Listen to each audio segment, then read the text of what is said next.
A single label, slapped on my jacket like a brand, declared me a visitor in my own family. In that polished mahogany conference room, my sister Victoria smirked as she waved forged documents, stealing everything I'd built and loved, while our parents watched, too frail to fight. But what she didn't know was that a locked box, hidden for 15 years, held the truth that would unravel her scheme and rewrite our family's legacy forever. Welcome to Revenge ME, where we tell stories of justice served and truths uncovered. I'm your storyteller, weaving tales that hit hard and leave you thinking.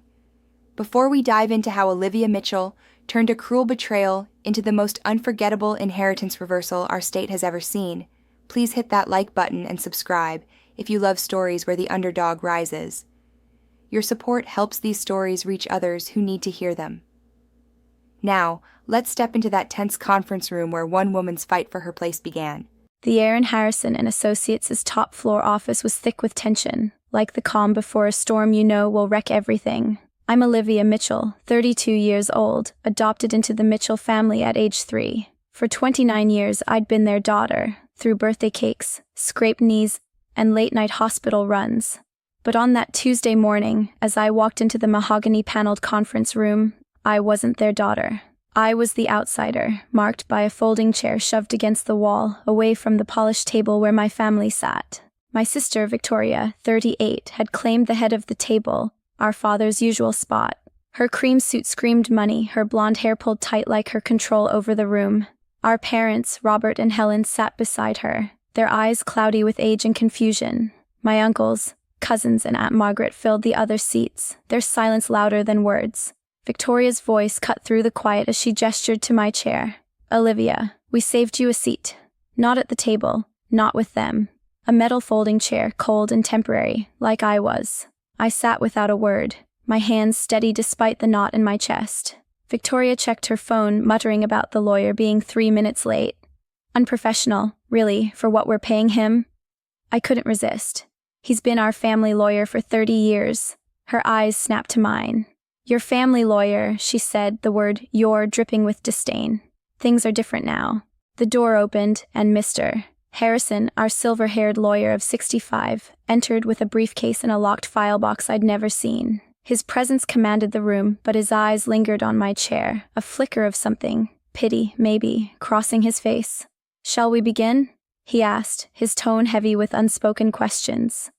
Victoria didn't wait for him to take charge. She stood, pulling a manila folder from her designer bag. I think it's important everyone understands the situation, she said, spreading documents across the table like a poker player revealing a winning hand. Mom and Dad have transferred the primary assets to ensure they stay in the real family. Deeds, bank papers, transfer forms, all dated 3 months ago, all bearing our parents' shaky signatures. The house on Maple Street, the lake vacation home, the investment portfolio, and Mitchell Family Enterprises, the digital marketing firm I'd built from a failing print shop into a $3 million company. She paused on the last one, her eyes locking onto mine. The company you've been managing. The word managing was a jab, as if my 5 years of sweat and innovation were just babysitting. I kept my voice low. That's not right. Her response was sharp, practiced. Life isn't fair, Olivia. I cared for them when you were gone. Blood matters more than duty, I wanted to scream. Gone? I'd moved back from the city 18 months ago to care for our parents through Dad's heart surgery and Mom's worsening confusion. Victoria. She'd been in Sydney, posting beach selfies, absent for 5 years. But now she was here, claiming everything because she was their real daughter. The room stayed silent. My uncles stared at their hands. Margaret's sympathetic smile faded under Victoria's glare. Even our parents, lost in their fog, said nothing. Then Victoria played her trump card. Find your name on any of these documents, she said, holding up a deed, the notary's seal glinting. Go ahead. I'll wait. The silence was suffocating. My heart pounded, but I didn't move. She leaned closer, her voice mock-sweet. Nothing. Not a single mention. It's almost like you were never really part of this family, our father stirred, his voice faint. The papers. There were other papers. Victoria's hand landed on his shoulder, firm. Shh, Daddy. We've taken care of everything. but Mr. Harrison's fingers drummed once on the table, his eyes narrowing.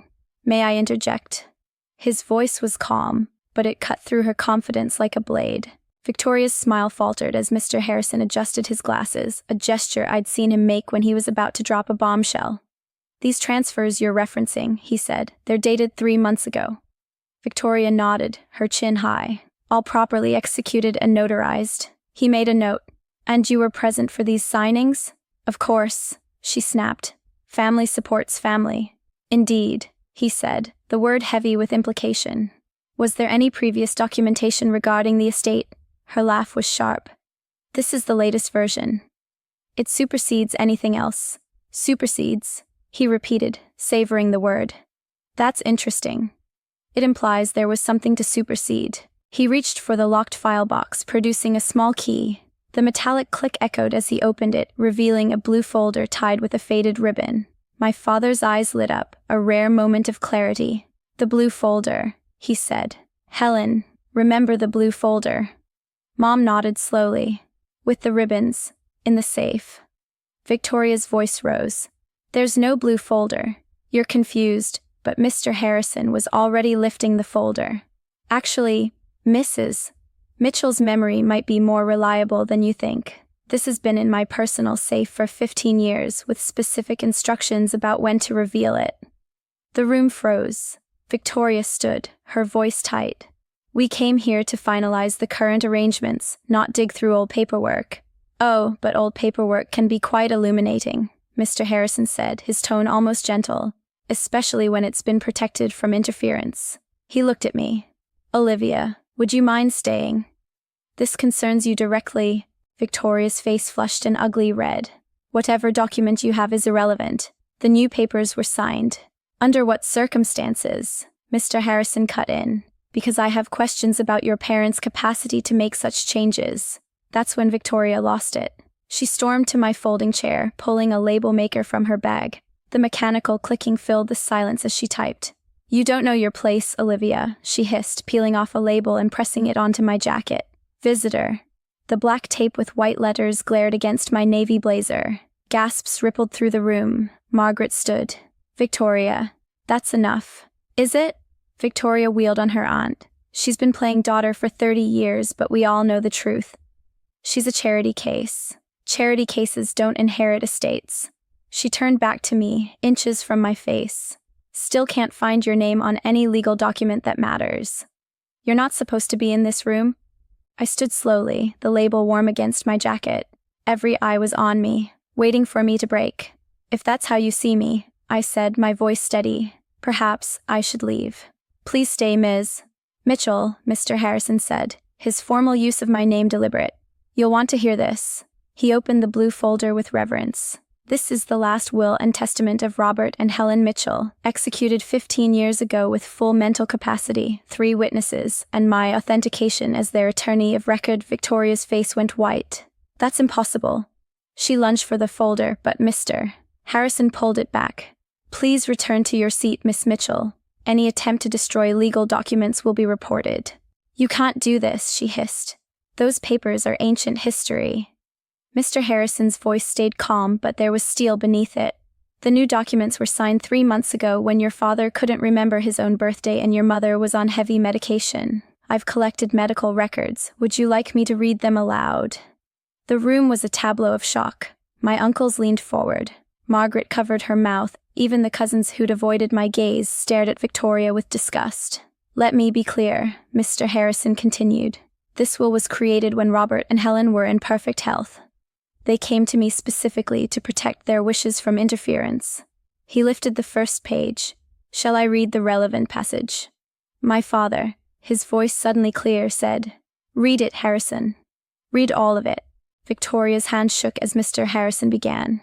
"We, Robert and Helen Mitchell, being of sound mind and body, do hereby declare our beloved daughter Olivia Mitchell, adopted into our hearts and our family, to be our sole heir and beneficiary." The words hit like a thunderclap. Sole heir, my name, spoken into legal existence. Victoria's voice cracked. "That can't be legal. She's not blood. I'm their real daughter."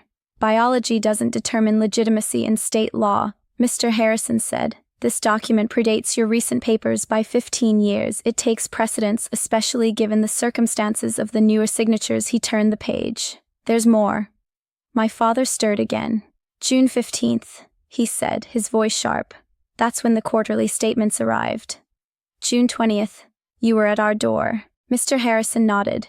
To our biological daughter, Victoria Mitchell, we leave the sum of $1, this token amount ensuring she cannot contest this will on grounds of omission. He looked up. Your parents were thorough.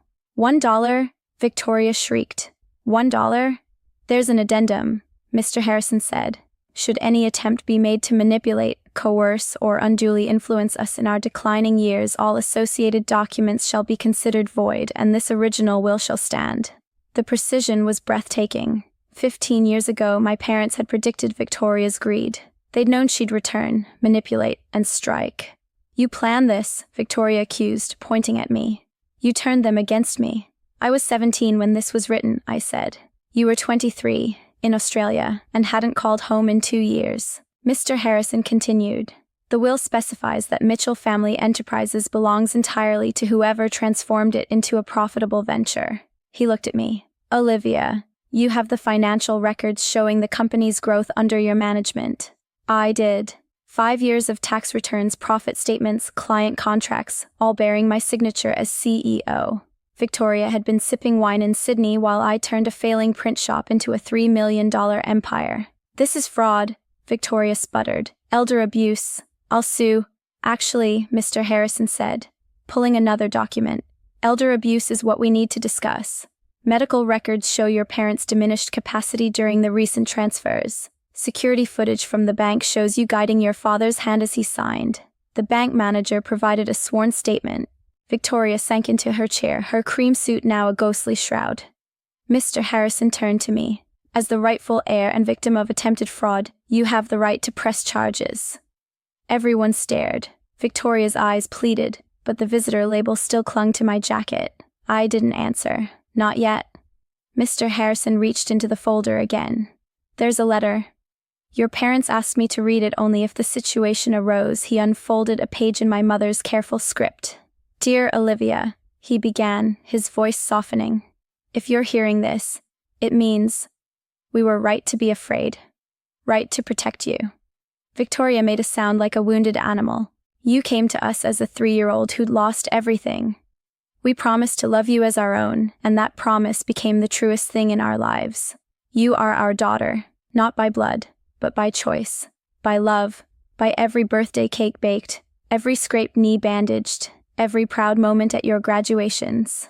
Victoria is our biological child, but she chose to be a stranger. When you built the business, she was silent. When we were sick, she was absent. We know she'll come back for the money. She always talked about her inheritance even as a child, as if our death was just a payday. The will isn't about punishing her. It's about protecting you. You are our legacy, Olivia. The business you built, the care you've shown, the woman you've become, that's our true inheritance to the world. Our bodies made Victoria, but our hearts chose you. Never doubt that you are our real daughter. Love Mom and Dad. Tears streamed down my face. Margaret was sobbing. My uncle sat stunned. My parents, despite their confusion, had moved closer to me. The blue folder, Dad said again. We put our hearts in there for Olivia, our daughter. Victoria stood her chair scraping. This isn't over. I'll contest with what money? Mr. Harrison asked. The $40,000 you took. That's evidence of embezzlement now. Your recent transfers are void. You have no legal standing, no funds, and potential criminal charges pending. She grabbed her label maker, fumbling with the keys. You want to see what you really are? She printed another label, thief, and tried to stick it on me. I caught her wrist, not roughly, just firmly. No, I said. I'm done letting you label me. I peeled off the visitor label and folded it carefully. I'm keeping this. I'm framing it in my office, a reminder that sometimes the visitors are the ones born here and the family are the ones who stay. Victoria's voice broke. This family is poison. You all deserve each other. We are each other, Mom said, her voice clear for the first time in months. That's what you never understood, Victoria. Family isn't about deserving. It's about choosing, and we choose. Olivia Victoria stumbled out, her heel catching on the carpet. No one helped her. The door closed with a quiet click. final as a slammed gavel. Mr. Harrison organized his papers. I'll file the documents this afternoon. Olivia, as conservator, you'll sign for the estate, the house, the business, all assets, until they're needed. What about Victoria? I asked. That's your decision, he said. But I'd recommend protection orders. Desperate people do dangerous things. The meeting blurred into signatures and explanations. My uncles offered support. Margaret apologized for her silence. We let blood blind us to behavior, she said. My parents look smaller, diminished by their daughter's betrayal. We failed you, Mom said. We failed Victoria by never teaching her consequences, and we failed you by letting her make you feel less. No, Mom, I said. You gave me everything. Dad nodded. We wrote the will after Victoria missed your college graduation. She sold her ticket to stay in Europe. You looked for her in the crowd anyway. That's when we knew. Biology is just science. Love makes a family. 3 days later, Victoria appeared on my porch at 6 a.m., a shadow of her conference room self. Sweatpants, no makeup, eyes red. I need the photo albums, she said. From when I was a kid. They're mine. I stepped aside. They're in the attic. While she rummaged, I made coffee. She came down sobbing, clutching albums. They wrote letters, she gasped, about my first steps, my kindergarten graduation. They loved me once. They never stopped loving you, I said. They just stopped trusting you. She sat at the kitchen table, the same one where we'd had family dinners. How do you love people who can throw you away? They didn't throw me away, I said. You tried to, but they signed those papers when they were sick and confused. You made lies sound plausible. That's not throwing someone away. That's being manipulated. She was quiet, then said, the DA offered a plea deal. Probation and restitution if I don't contest the will and leave the state. Take it, I said. I know. She stood clutching the albums. That label thing. I'm sorry. That was cruel, even for me. I'm keeping it, I said. For 29 years, I feared being a visitor in my own life. You made that fear real, and I survived it. It has no power over me now. She nodded, understanding for the first time that her cruelty had failed. Take care of them better than I would have. I will. Her rental car pulled away, and Dad appeared beside me, his eyes clear. She's gone? Yeah, Dad. She's gone. Good, he said. Now our real daughter can stop looking over her shoulder. The legal aftermath was swift. Fraudulent transfers were reversed. The house and business returned to my parents' names with me as conservator. Victoria's $40,000 was unrecoverable, spent on her appearance and hotels, but the plea deal required restitution over 5 years. Mr. Harrison handled it all. Your parents were smarter than she gave them credit for, he said. That original will was ironclad. Mitchell Family Enterprises thrived. Clients renewed contracts, and we grew 15% in a month. I promoted my assistant to operations director, giving her 20% equity. You stood by me when everything was uncertain, I told her. When your sister was destroying herself, she corrected. If she'd just asked for help without manipulation, you'd have given it. Margaret moved into the guest house, helping with my parents' care. Sunday dinners resumed, cousins' kids playing in the yard where Victoria and I once did. Her name wasn't mentioned, but her absence lingered. I kept the visitor label framed on my desk next to my adoption day photo. Clients asked about it, and I'd say, someone tried to make me feel I didn't belong. I kept it to remind myself, belonging is something you claim. One evening, Mom, in a moment of clarity, said, we wrote the will after Victoria missed your college graduation. You looked for her in the crowd. That's when we knew you loved her despite everything. She loved only herself. She's still your daughter, I said. Biology made her our daughter, Mom said. Choice made you our daughter. I'd choose you every time. Wow. What a journey, right? If Olivia's story of standing up to betrayal and claiming her place hit you in the heart, please share it on Revenge Emmy. Drop a comment below. Have you ever had to fight to prove you belong in your own family? Maybe someone tried to label you as less than you are. Your stories matter, and I read every single one on Revenge Emmy to connect with you all. Hit that like button and subscribe to keep these tales of justice coming. If something in Olivia's story felt unclear or you want to know more, ask away in the comments and I'll dive deeper in our next video. Stay tuned for the final act, where we see how Olivia's new beginning reshaped her life forever. The weeks after Victoria's departure settled into a rhythm that felt both unfamiliar and deeply comforting. The house on Maple Street, once a battleground of manipulation and deceit, became a sanctuary again. I woke up each morning to the soft clink of coffee mugs in the kitchen, where Margaret now brewed a pot strong enough to wake the dead. She'd moved into the guest house permanently, her presence a quiet anchor for my parents and me. "I owe you this," she said one morning, stirring sugar into her cup. "For all the years I let Victoria's shadow dim your light." I shook my head. "You didn't know, Margaret." None of us saw the full picture until that blue folder. She gave me a look, sharp but kind. "We saw enough. We just didn't act. That's on us." Her words stayed with me as I drove to the office of Mitchell Family Enterprises. The company, my pride and proof of 5 years of relentless work, was humming with new energy.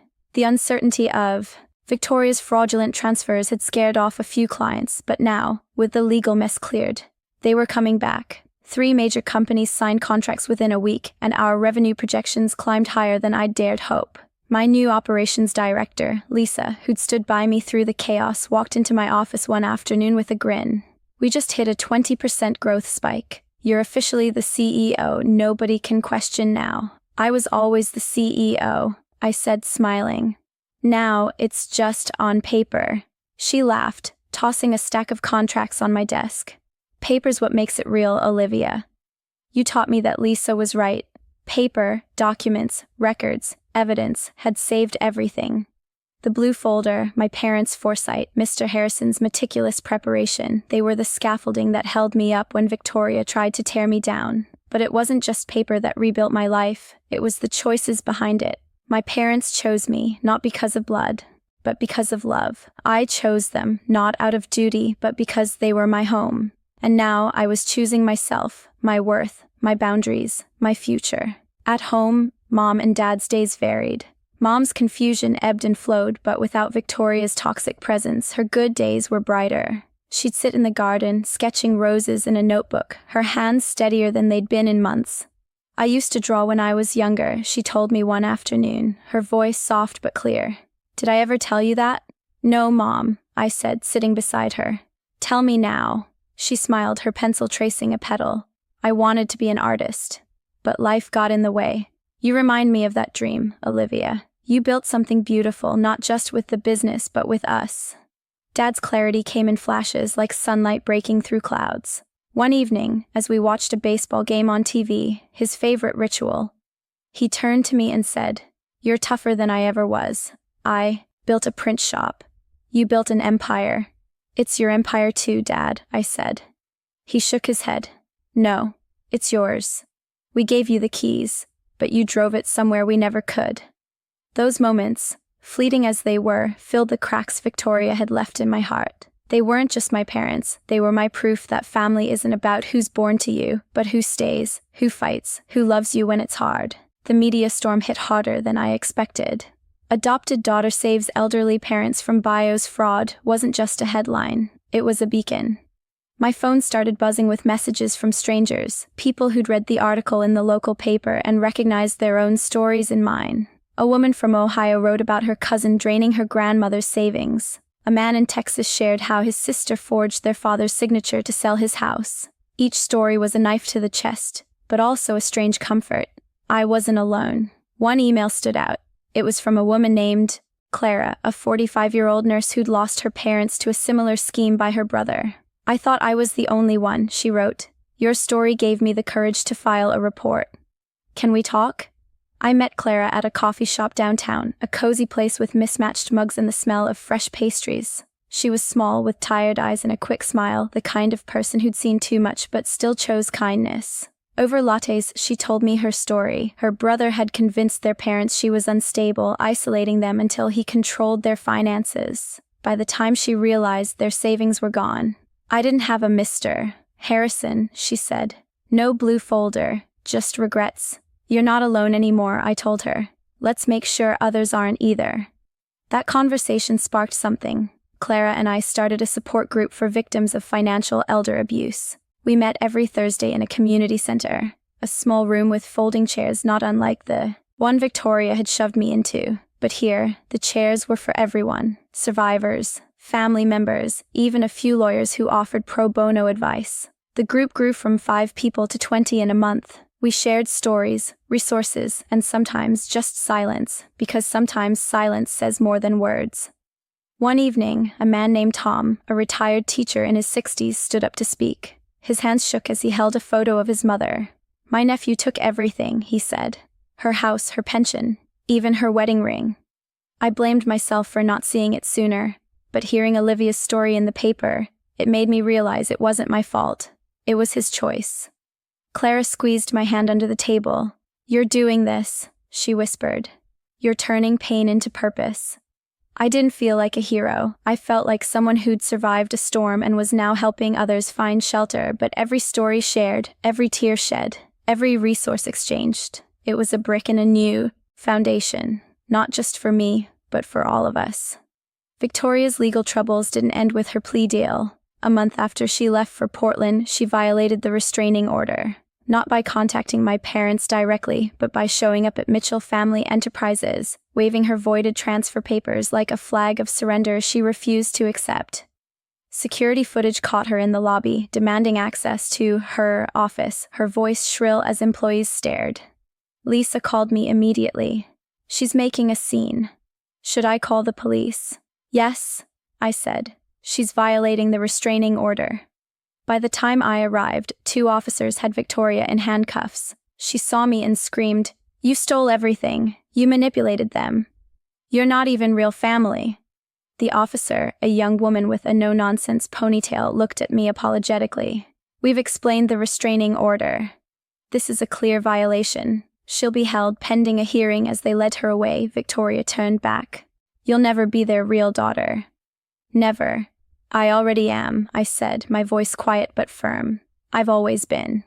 The violation voided her plea deal. The DA moved forward with full charges: elder abuse, fraud, identity theft, and criminal contempt. Her court-appointed lawyer tried to argue diminished capacity, claiming Victoria was distraught over losing her family. Judge Patricia Thornton, known for her toughness on elder abuse cases, wasn't having it. "Miss Mitchell," she said, addressing Victoria in her orange jumpsuit, "you targeted the most vulnerable members of your family. You exploited their trust, their love, and their declining health for financial gain. This court has seen the evidence, including footage of you guiding your father's hand to sign documents he couldn't understand. Do you have anything to say?" Victoria's lawyer whispered urgently, but she shook him off. "I was their real daughter. I had rights. You had responsibilities," Judge Thornton snapped, "which you abandoned for a decade. Your sister," "Yes, Miss Mitchell, she is your sister, legally and morally, fulfilled those responsibilities while you were finding yourself.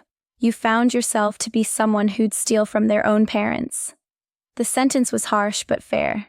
3 years in minimum security for elder abuse, 2 years concurrent for fraud, 5 years probation, and full restitution of $70,000. She was permanently barred from contacting my parents, with a 10-year maximum sentence for any violation.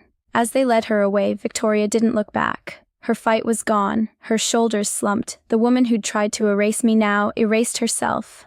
Outside the courthouse, Mr. Harrison waited with an umbrella in the rain. "How do you feel?" he asked. "Empty," I admitted. "I thought I'd feel vindicated, but I just feel sad." "That's because you have empathy," he said. "She counted on that, thinking your kindness would make you weak. But kindness paired with boundaries is strength." A year later, I stood in the same conference room where Victoria's scheme unraveled. Mr. Harrison was retiring, and he'd asked me to witness the transition to his partner. 35 years I've been doing this," he said, looking around. "I've seen every family dispute imaginable, but yours taught me something." "What's that?" I asked. "That the best preparation for betrayal is hope paired with documentation." He smiled. "Your parents hoped Victoria would never do what she did, but they documented everything in case she tried." "That's wisdom." He handed me the locked box that once held the blue folder. "Your parents wanted you to have this when the time was right."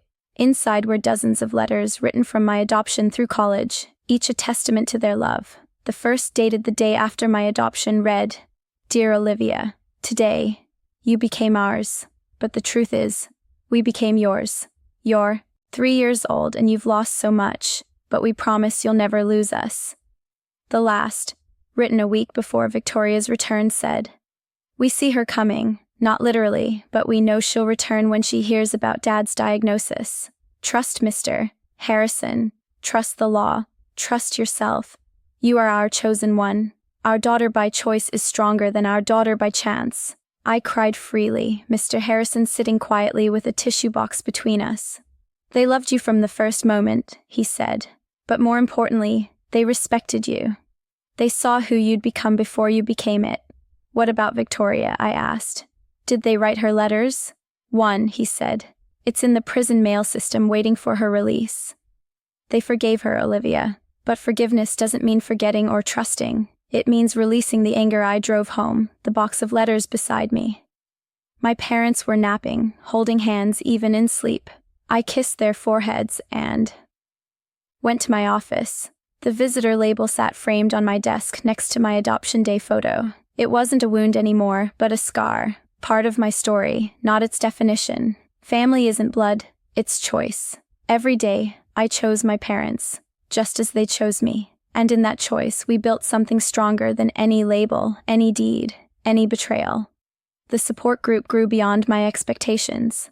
By the 6-month mark, we had chapters in 3 cities, with lawyers, social workers, and survivors collaborating to protect vulnerable elders.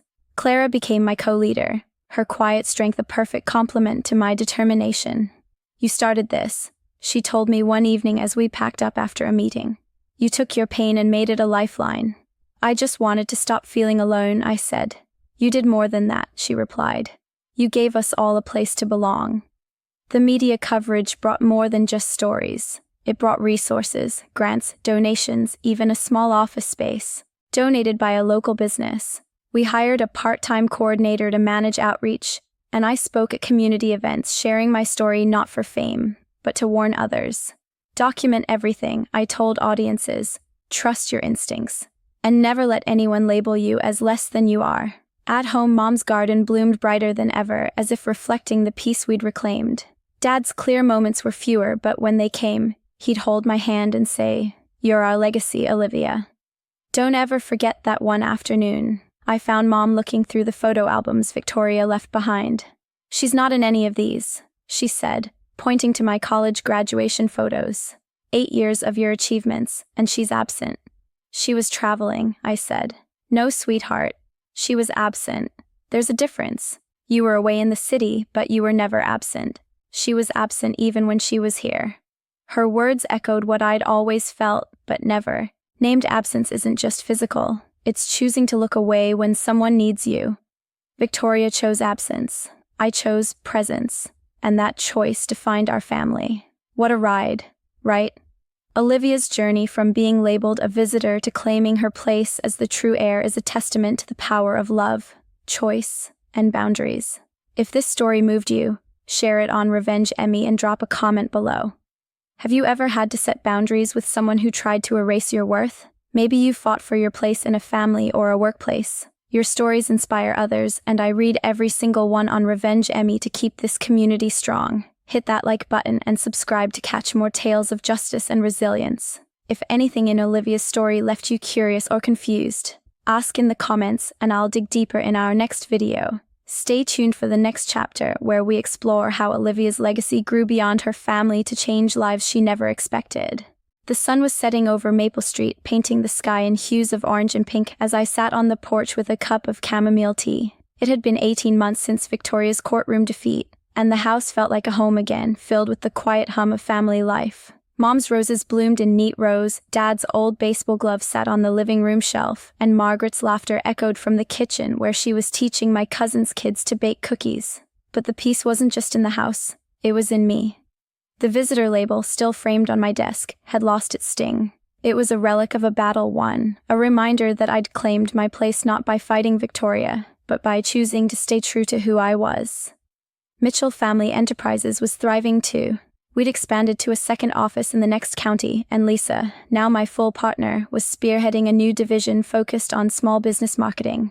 "You built this from a print shop nobody believed in," she said one morning, tossing a stack of glowing client reviews on my desk. "And now we're the ones teaching them how to grow." "It wasn't just me," I said. "It was all of us. You, the team, even my parents for trusting me with it." Lisa smirked. Don't get humble now, Olivia. You fought a dragon for this company. The dragon, of course, was Victoria. Her absence was a strange void, not painful, but noticeable. Like a missing tooth you keep probing with your tongue. I hadn't heard from her since her sentencing, though the DA sent updates about her restitution payments. They were small, sporadic, and often late, but they came. I didn't care about the money. What mattered was that she was held accountable, that the system worked when it could have failed us. But the real legacy wasn't the company or the money, it was the support group Clara and I had built. What started in a community center with 5 people had grown into a network across 4 states. We called it Legacy Guardians, a name Clara suggested because we're guarding the legacies of families, not just their assets. We had a website now, funded by grants, with resources on spotting elder abuse, securing legal protections, and healing from betrayal. I spent evenings answering emails from strangers, sons, daughters, grandchildren, who felt the same gut punch I'd felt when Victoria slapped that visitor label on me. One email came from a teenager named Mia, a 16-year-old from Virginia. My aunt took my grandpa's savings, she wrote. He has dementia, and she said I'm too young to do anything. Your story made me think I can fight back. How do I start? I called her the next day, walking her through the steps. Document everything, contact Adult Protective Services, find a pro bono lawyer. You're not too young, I told her. You're his voice now. A month later, she emailed again. Her aunt was under investigation and her grandpa was safe in a new care facility. You saved us, she wrote. I didn't save them. I just showed her she could save herself. Clara and I started speaking at conferences too, small ones at first, then a national summit on elder rights in DC. Standing on a stage in front of 300 people, I told my story, the visitor label, now a prop I held up to the crowd. This is what betrayal looks like, I said, my voice steady. But it's also what survival looks like. Don't let anyone define your place in your family or your life. The applause was deafening, but the real reward came afterward, when a woman in her 70s hugged me and whispered, I'm fighting my son for my home.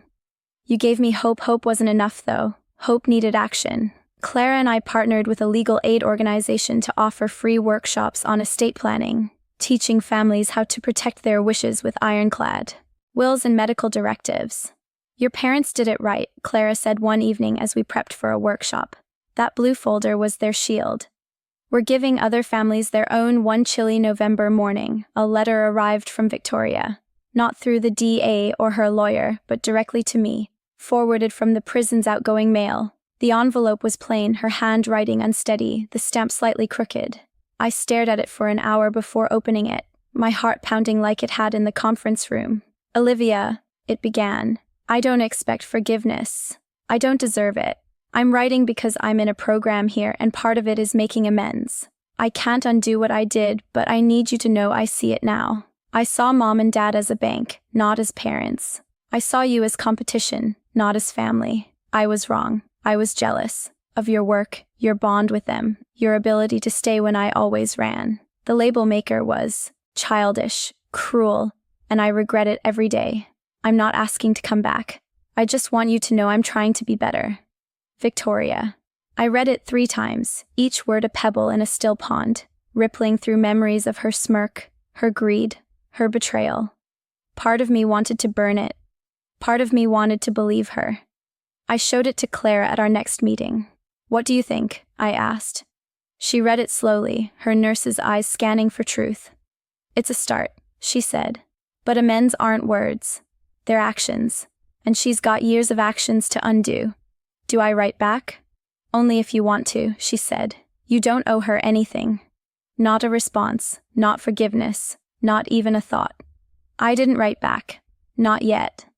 But I kept the letter in the locked box with my parents' letters, not because I forgave her, but because it was proof that accountability could reach even the hardest hearts.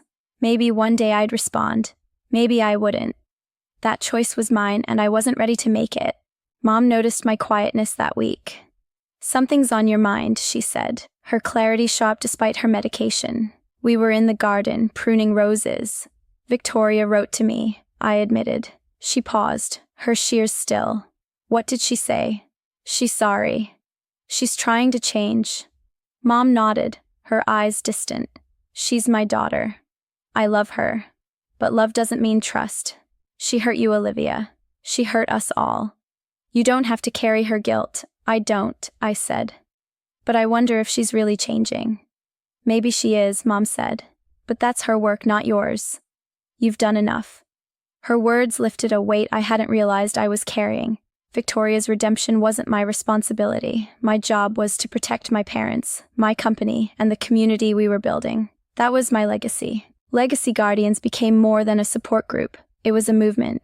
By the 2-year mark, we had chapters in 10 states, with a hotline staffed by volunteers trained to spot elder abuse red flags. We'd helped 47 families recover assets, from homes to savings accounts, and connected hundreds more with legal aid. The stories kept coming, each one a reminder of why we started. One case hit close to home. A man named Daniel, a 50-year-old mechanic, contacted us about his mother, whose stepson had coerced her into signing over her farm. She's 82, he told me over Zoom. She doesn't even remember signing the papers, but he's got her signature on them. Get her medical records, I said, and check for security footage at the bank or notary. That's what caught my sister 3 months later. Daniel called back. The stepson's scam unraveled when a notary admitted to backdating documents under pressure. The farm was returned to Daniel's mother, and the stepson faced charges. You're a godsend, Daniel said. No, I replied. You just needed someone to point you to the tools. You did the work. Clara and I started training volunteers to lead their own chapters, ensuring Legacy Guardians could grow without us micromanaging. This is bigger than us now, Claire said at our annual planning meeting, her eyes bright with pride. You turned your pain into a lifeline for thousands. It's not just me, I said. It's you, it's Mia, it's Daniel, it's every person who shared their story. She laughed. You're still terrible at taking credit, but I didn't need credit. I needed impact. Every family we helped was a victory, not just against fraud, but against the idea that love could be measured by blood or worth by signatures. My parents taught me that, and I was passing it on. Christmas that year was different. For the first time in years, we hosted a big family gathering, not just my parents, Margaret, and me, but my uncles, cousins, and their kids. The house was alive with laughter, the smell of roasted turkey, and the chaos of wrapping paper torn by eager hands. Mom, in a rare clear moment, led a toast. To family, she said, her glass raised. Not just the one we're born into, but the one we choose. Everyone's eyes turned to me. I raised my glass. To choices, I said, and to never letting anyone tell us who we are. After dinner, we started a new tradition, the legacy box. Inspired by my parents' blue folder, we placed a small wooden box on the mantel. Everyone wrote down a memory, a wish, or a promise for the family and slipped it inside. We'll read them next Christmas, I said, to remind us who we are to each other. Dad's note was simple. Olivia, you're our heart. Always. Mom's was longer, written in her careful script. You've given us peace, Olivia. You've given others hope. That's more than we ever dreamed for you. As the kids ran around the yard chasing fireflies, Margaret pulled me aside. You've changed this family, she said, not just by saving it, but by showing us what it means to fight for each other. I learned it from them, I said, nodding toward my parents. And you taught it back, she said. That's what makes a legacy. Back at the office, the visitor label remained on my desk, a quiet sentinel. New employees always asked about it, their curiosity piqued by its odd prominence next to my family photos. It's a reminder, I'd say. Someone tried to tell me I didn't belong. I kept it to prove I do. One day, a client, a tough-talking CEO named Brenda, pointed at it and laughed. That's bold. Most people hide their scars. It's not a scar, I said. It's a badge. I earned it. She nodded, her eyes softening. I like that. Mind if I steal it from my own office? Got a few labels of my own I've been hiding. Steal away, I said. Just make sure you frame them. That night, I sat in my office, the city lights twinkling outside. The locked box of letters sat on my shelf, next to the Legacy Guardian's first annual report. I opened the box, rereading Mom and Dad's words. You are our chosen one. I didn't need the label to know who I was anymore. I was Olivia Mitchell, daughter by choice, heir by love, and guardian of a legacy bigger than myself. Victoria was out there somewhere, maybe changing, maybe not. That was her story now. Mine was here, with my parents, my company, my community. I'd been called a visitor, a thief, an outsider. But I'd claimed my place not with anger, but with action, with love, with the unshakable truth that family is what you build, not what you're born into. What a powerful chapter in Olivia's journey, right? From a single label to a movement that's saving families across the country, her story shows how one person's fight can ripple outward. If this resonated with you, share it on Revenge Emmy and drop a comment below. Have you ever turned a personal pain into something bigger, like Olivia did with Legacy Guardians? Maybe you've helped someone else claim their place. Your stories fuel this channel, and I read every one on Revenge Emmy to keep our community growing. Hit that like button and subscribe for more tales of resilience and justice. If any part of this story left you with questions or you want more details, let me know in the comments, and I'll dive deeper in our next video. Stay tuned for the final chapter, where we see how Olivia's legacy continues to shape her future and inspire others. The rain pattered against the window of my home office, a steady rhythm that matched the thoughts swirling in my mind. It had been 2 years since Victoria's letter arrived, and in that time, Legacy Guardians had become a force I barely recognized. National now, with partnerships from elder rights organizations and even a spot on a morning talk show. But as the organization grew, so did the personal questions it forced me to face. Forgiveness wasn't a switch I could flip. It was a path, long and winding, with no clear end. And Victoria's words, tucked away in that locked box, kept whispering to me on quiet nights like this one. I pulled the letter out again, its edges worn from the few times I'd unfolded it. "I'm trying to be better," she'd written. Was she? The Douai's update said she was serving her time quietly, attending classes on financial literacy and anger management. No violations, no drama. Part of me wondered if prison had broken her spirit or rebuilt it. Another part didn't care. Why should I? She tried to steal my life, but Mom's words echoed. Love doesn't mean trust. Maybe forgiveness was somewhere in between. Clara noticed my distraction at our next board meeting for Legacy Guardians. We were in a rented conference room downtown, maps on the wall marking our expanding chapters. "You're miles away," she said, sliding a coffee my way. "Victoria again?" I nodded. Her letter. "I haven't responded." "Why not?" she asked, not judging, just curious. "Because what if it's another manipulation? Or what if it's real, and I have to decide if she deserves a second chance?" Clara leaned back, her nurse's wisdom shining through. Second chances aren't about deserving, they're about what you can live with. If responding gives you peace, do it. If it opens old wounds, don't. I thought about it for days, drafting replies in my head during drives to the office or while pruning Mom's roses. Finally, one Sunday afternoon, with Dad napping and Mom humming an old tune in the kitchen, I sat down and wrote. "Victoria," I began, my pen steady, "I got your letter. I believe you're trying to change, but belief isn't trust. What you did hurt us all, Mom and Dad most. They found peace without you, and so have I. If you're truly better, prove it to yourself, not me. Live a life that doesn't need apologies. That's the best amends you can make. Olivia." I mailed it the next day, no return address, just a simple envelope. It wasn't forgiveness, not fully, but it was closure. A door cracked open, but not swung wide. Weeks later, a response came through the prison system. "Thank you," she wrote. "For the first time, I understand what family means. Not blood, but choices. I'll make better ones. No pleas, no demands. Just that." I filed it away with the others, a small weight lifted. Mom, when I told her, smiled softly. "You're kinder than I would be," she said. "But that's why we chose you." Just when life felt steady, a new storm brewed, not from Victoria, but from the ripples of our story. The media coverage had made Legacy Guardians visible, but visibility brings enemies.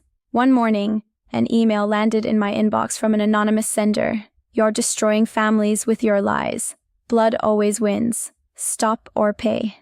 Attached was a photo of my house taken from the street. My stomach dropped. I called Clara immediately. "We have a threat." She arrived at the office within the hour, her face grim as she read the email. "This is serious. Call the police." The detective assigned to the case, a no-nonsense woman named Reyes, sat in my office flipping through the printout. "Looks like harassment," she said. "Could be a disgruntled family member from one of your cases. You've ruffled feathers. Or someone connected to Victoria," I said. Reyes raised an eyebrow. "She's still inside. We'll check her visitors, but this feels personal." Over the next weeks, more emails came, anonymous, untraceable at first. Outsider pretending to be a hero. Blood remembers. Each one echoed Victoria's old taunts, making my skin crawl. I installed security cameras at home, hired a guard for the office, and warned Margaret to be vigilant with Mom and Dad. "This is what happens when you stand up," Margaret said, hugging me tight. "But you don't back down."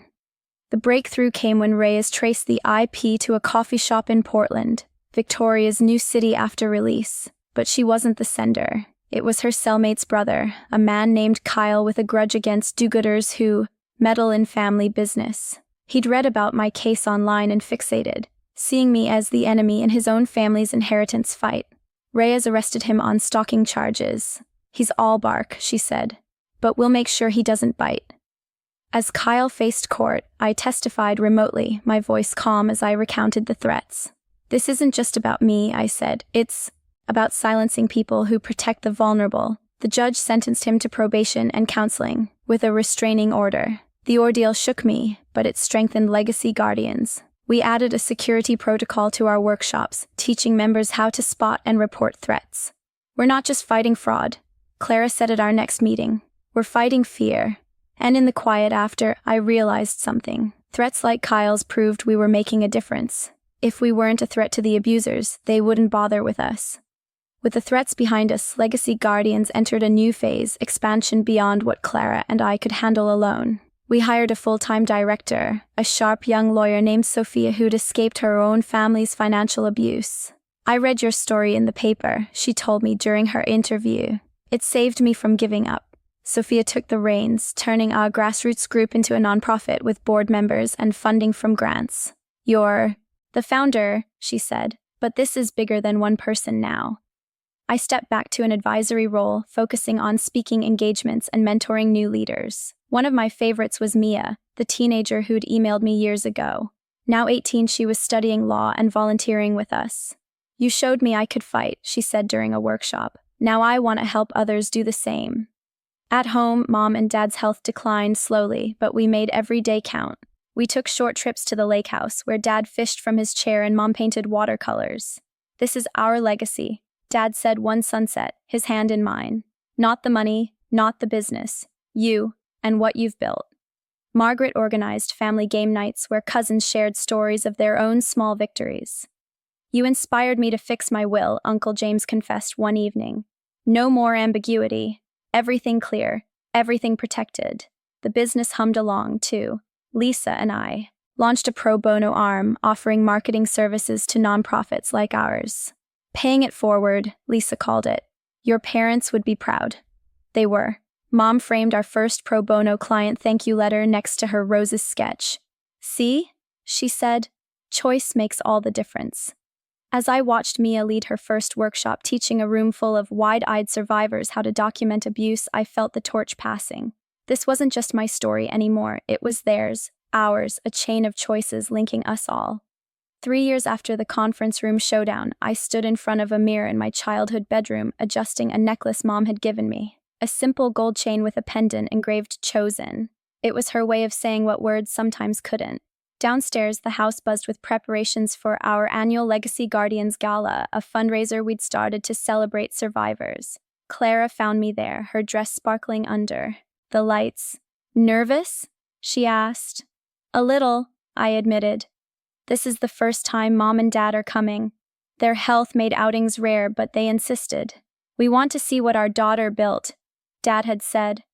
The gala was at a local ballroom, strings of lights twinkling like stars. Survivors shared their stories on stage, each one a testament to resilience. When it was my turn, I stepped up, the visitor label in my pocket like a talisman.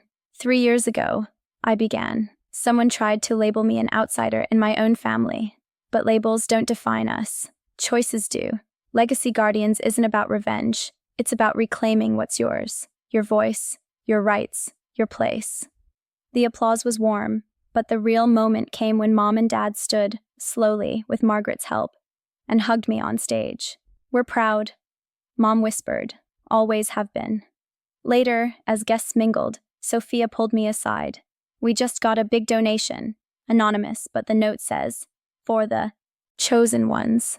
I wondered if it was Victoria, but I didn't dwell. Her path was her own. That night back home, Dad had one of his clearest moments in months. "The blue folder," he said, smiling. "It worked." "It did," I said. "Because you chose to protect us." "No," he corrected. "Because we chose you." As the years blurred into a tapestry of milestones, Legacy Guardians going international, the business hitting $10 million in revenue, Mom and Dad's quiet passing surrounded by love, I carried their lessons forward. The locked box of letters became my guide, read and reread on hard days. Victoria faded into a footnote, her restitution complete, her life rebuilt far away. We never spoke again, but I hoped she'd found her own peace. Today, as I mentor the next generation of guardians, I tell them, family isn't given, it's earned. Choose wisely, protect fiercely, and never let a label dim your light. The visitor frame sits on my desk, a story starter for every new volunteer. This was my beginning, I say. What's yours? And in every choice I make, I feel Mom and Dad smiling. Their legacy lives, not in money or deeds, but in the lives touched, the families saved, the love that chooses to endure. There you have it, folks, the full circle of Olivia's incredible journey on Revenge Emmy, from a cruel label to a legacy that keeps on giving. If this epic tale of betrayal turned triumph left you inspired or even a bit teary-eyed, share it far and wide. Drop a comment below. Have you ever had to rebuild your life after someone tried to tear it down? Or maybe you've started something big from a place of pain, like Olivia's support group. Your stories light up Revenge Emmy and help others see they're not alone. I read every single one to keep this channel buzzing with real connection. Hit that like button and subscribe to catch more heart-pounding stories of justice and comeback on Revenge Emmy. If any twist in Olivia's saga felt fuzzy or you want me to unpack apart more, holler in the comments and I'll dive right in on our next video. Your engagement keeps these tales alive. And hey, if Olivia's fight against the odds got you thinking about your own battles, let's keep the conversation going. What label have you shaken off in your life? Share it on Revenge Emmy in the comments. I promise. Your voice matters here, and it could be the spark someone else needs. Don't forget to turn on notifications so you never miss a story that hits home. Thanks for joining the ride.